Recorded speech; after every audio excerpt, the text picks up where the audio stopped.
নমস্কার বন্ধুরা, আপনাদের অনেকের থেকেই আমি একটা কমন কোয়েশ্চেন পেয়ে থাকি। সেটা হলো আমি বেসিক্যালি দেখুন ওয়েট ট্রেনিং কে ভীষণভাবে সাপোর্ট করি। তো আপনাদের থেকে যে কমন কোয়েশ্চেনটা পেয়ে থাকি সেটা হলো মেয়েদেরও কি ওয়েট ট্রেনিং করা ভালো, কিংবা আমার স্টুডিওতে এসে অনেকেই এরকম মানে বলে থাকেন যে না না আমি ওয়েট ট্রেনিং করব না, আমি সিম্পলি যোগা করব, আমি আর কিছু করব না।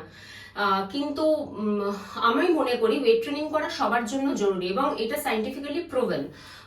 বেসিক্যালি আফটার 30 তো প্রত্যেকটা মেয়ের জরুরি, কারণ আফটার 30 না আমাদের মেয়েদের প্রত্যেক বছর 1% করে মাসেল লস হতে থাকে। অন অ্যান অ্যাভারেজ এটা বললাম, কারোর আর্লি হয়ে থাকে, কারোর আরো ডিলেতে হয়, কিন্তু মাসেল লস হতে থাকে। এবং মাসেল লস হওয়া মানে আমাদের কিন্তু মেটাবলিজম রেট কমতে থাকা। মেটাবলিজম রেট কমতে থাকা মানে কিন্তু আমাদের ফ্যাট ডিপোজিট হওয়ার টেন্ডেন্সি বেড়ে যাওয়া, যার জন্য কি হয় না আফটার 30 মেয়েদের মধ্যে কিন্তু চবি ব্যাপারটা বা ওই মমি বেলি, একটু ঝুলে যাওয়া টাইপের অ্যাবডোমেন মাসেলস এর যেটা নাকি টোনিং যে ব্যাপারটা থাকে সেটা চলে যাওয়া, ফ্যাট ডিপোজিট হওয়া বেশি, এই টাইপের কিন্তু সমস্যাগুলো আমরা দেখতে থাকি।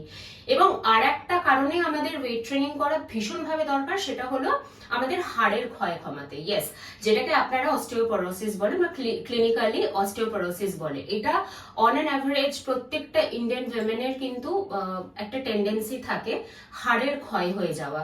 এটা কিন্তু আফটার 30 বেশি হতে দেখা যায় এবং এইটার জন্য কিন্তু ওয়েট ট্রেনিং ভীষণভাবে জরুরি।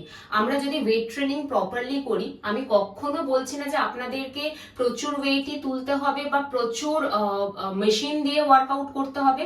আপনারা যদি ঘরে ছোটখাটো ডাম্বেল কিনে একটা প্লেন বার আর তার সঙ্গে যদি প্লেটস লাগিয়ে আপনারা যদি ওয়ার্কআউট করতে চান, সেরকম ভাবেও কিন্তু করতে পারেন, যেগুলো আমরা খুব ইজিলি অ্যাভেল করতেও পারি বাড়িতে।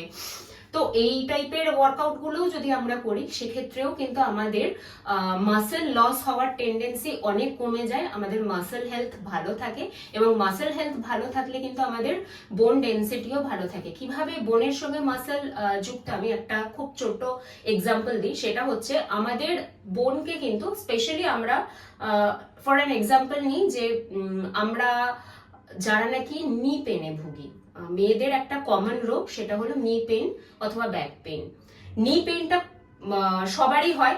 আমি একটু সিঁড়িতে উঠছি, আজকে লিফটটা কাজ করছে না, তো সিঁড়ি দিয়ে উঠে আমার প্রচন্ড হাঁটু ব্যথা হয়েছে, এই টাইপের কথাগুলো কিন্তু আমি শুনে থাকি। তো নি পেনটা আমরা কমাতে কিভাবে পারি? আমাদের যদি নিয়ের অ্যাডজাসেন্ট যে মাসেল গুলো, সেই মাসেল গুলোকে যদি আমরা স্ট্রং করি, আমাদের বডি আগেনস্ট গ্র্যাভিটি যখন যাচ্ছে, যখন আমরা সিঁড়ি ভাঙছি তখন আমাদের বডি আগেনস্ট গ্র্যাভিটি যাচ্ছে, তার মানে আমাদের বডি ওয়েটটাকে কে আগেনস্ট গ্র্যাভিটি লিফট করছে? আমাদের পা। তাহলে পায়ের মাসেলের স্ট্রেংথই যদি না থাকে আমাদের বডি ওয়েটটা ক্যারি করার, সেই ওয়েটটা ডিরেক্ট ক্যারি করছে কি আমাদের বোনস গুলো। তো আমাদের যদি মাসেল স্ট্রং হয় তাহলে কিন্তু হাড়ে প্রেসার কম পড়ে। তো সেই জন্য মাসেল স্ট্রং করতে গেলে কিন্তু আমাদের ওয়েট ট্রেনিং জরুরি। এবং হাড়ে প্রেসার যখনই কম পড়বে, সেখানে হাড়ের ক্ষয় হওয়া, দ্রুত ক্ষয়প্রাপ্তি হওয়া, এই জিনিসটা কম হবে। এবং আমরা বিভিন্ন সাপ্লিমেন্টেশন নিয়ে থাকি, লাইক ভিটামিন সি তো আমি খাচ্ছি, আমি ভিটামিন ডি খাচ্ছি, তারপরেও আমার হাঁটু ব্যথা কমছে না।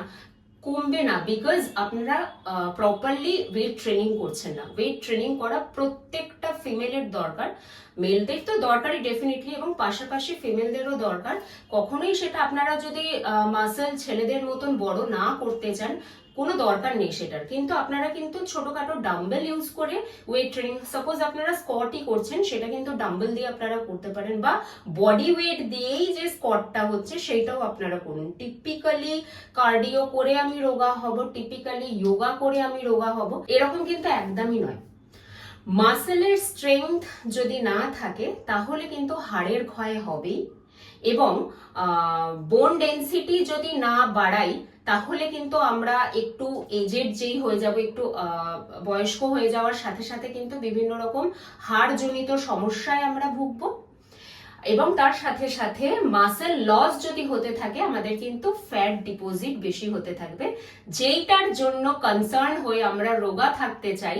এই ভাবনাটা এনে আমরা যখন ওয়ার্কআউট করছি এবং প্রপারলি টোন থাকতে গেলে, কথাটা রোগা নয়, আমি টোন থাকবো, টোন থাকতে গেলে যেই জিনিসটা সবচেয়ে বেশি জরুরি আমরা কিন্তু সেটাকেই করছি না।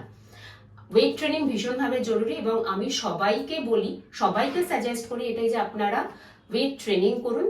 সপ্তাহে অ্যাটলিস্ট প্রত্যেকটা মাসেলকে আপনারা একবার করে হলেও ট্রেন করুন এবং আপনারা এইভাবে কিন্তু মাসেলটাকে বা ট্রেনিং প্রসেসটাকে ভাঙতে পারেন। লাইক একদিন চেস্ট মাসেল করছেন, তার সঙ্গে ট্রাইসেপস করছেন এবং টাইম থাকলে বাইসেপস করে নিচ্ছেন, একদিন ব্যাক মাসেলস করছেন, তার সঙ্গে শোল্ডার করে নিচ্ছেন এবং একদিন লেগ মাসেল ট্রেন করছেন।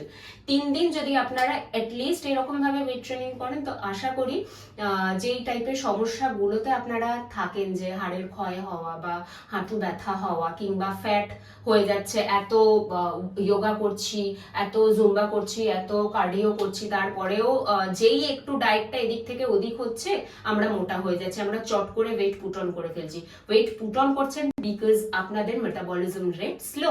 মেটাবলিজম রেট বাড়াতে গেলে আপনাদের ওয়েট ট্রেনিং করা ভীষণভাবে জরুরি।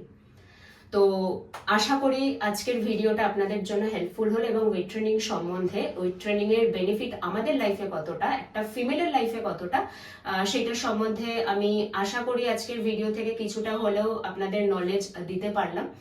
আমার চ্যানেলটা সাবস্ক্রাইব করুন, কারণ আমার চ্যানেলে কিন্তু এরকম কম বেশি ছোট বড় বিভিন্ন বিষয় নিয়ে health related tips, workout related tips দেওয়া থাকে, যেটাকে আপনারা ফলো করলে ডেফিনেটলি বেনিফিটেড হবেন। এবং আমার ভিডিওটা আপনাদের ফ্রেন্ডস এন্ড ফ্যামিলির সঙ্গে শেয়ার করুন, আমার চ্যানেলটা সাবস্ক্রাইব করুন, আমার ভিডিওগুলোকে লাইক করুন, শেয়ার করুন।